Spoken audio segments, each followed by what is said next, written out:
नमस्कार, हम उर्मिला मिश्रा गोरखपुर से बोल रही हैं। जो गाने जा रही हैं आप लोग सुनिएगा, आनंद उठाकर कमेंट बटन जरूर दबाइएगा। नमस्कार।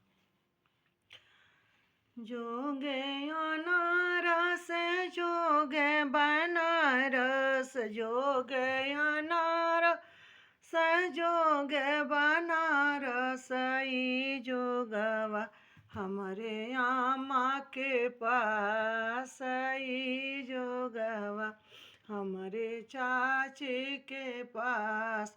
ऐसन जोग सिखैया मोरी आमा, ऐसन जोग सिखैया मोरी चाची दूल्हा, बाती माने हमार दूल्हा, बाती माने हमार। नमस्कार।